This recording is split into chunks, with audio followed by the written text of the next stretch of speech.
जय हिंद साथियों, Awadhesh star education के यूट्यूब चैनल में आप सभी साथियों का मोस्ट वेलकम। प्यारे साथियों, आज हम सामान्य हिंदी व्याकरण का द्वितीय भाग लेकर उपस्थित हैं। पिछले वीडियो में हमने आपको यह बताया था कि स्वर का वर्गीकरण 6 प्रकार से करते हैं।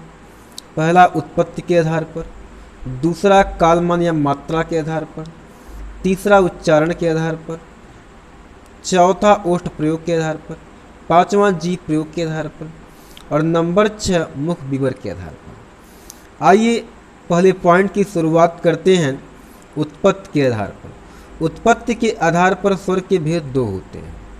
पहला मूल स्वर, दूसरा संधि स्वर। मूल स्वर किसे कहते हैं?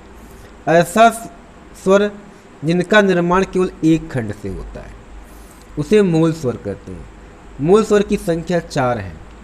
अ, छोटी ई, छोटा उ, री।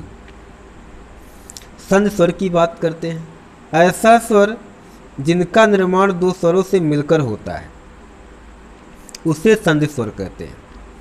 संधि स्वर के भेद दो होते हैं, संख्या इनकी 7 है। विद्वानों ने अ और अ मिलाकर आ का निर्माण किया और दो छोटी ई मिलाकर बड़ी ई का निर्माण किया और दो छोटा ऊ मिलाकर बड़ा ऊ बनाया।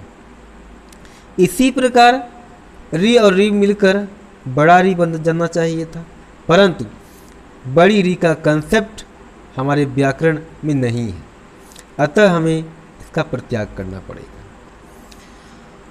अब रह गए हम शेष स्वर की संख्या 4। तो चूंकि ए मूल स्वर में नहीं था, तो ए को प्राप्त करने के लिए विद्वानों ने किया क्या? अ और ई को मिलाकर ए की रचना किया।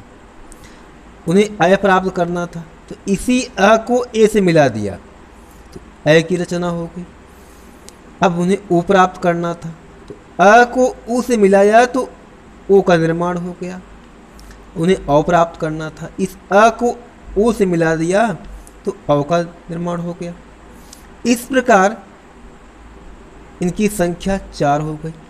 तो इस आधार पर हम देखते हैं कि संधि स्वर के दो भेद हुए। पहला दीर्घ स्वर, दूसरा संयुक्त स्वर। दीर्घ स्वर ऐसा स्वर जिनका निर्माण दो समान स्वरों से मिलकर होता है, उसे दीर्घ स्वर कहते हैं। संयुक्त स्वर ऐसा स्वर जिनका निर्माण दो अलग अलग स्वरों से मिलकर बनता है, उसे संयुक्त स्वर कहते हैं। प्यारे साथियों, आज बस यहीं तक। अगले वीडियो आने तक आप सभी को जय हिंद।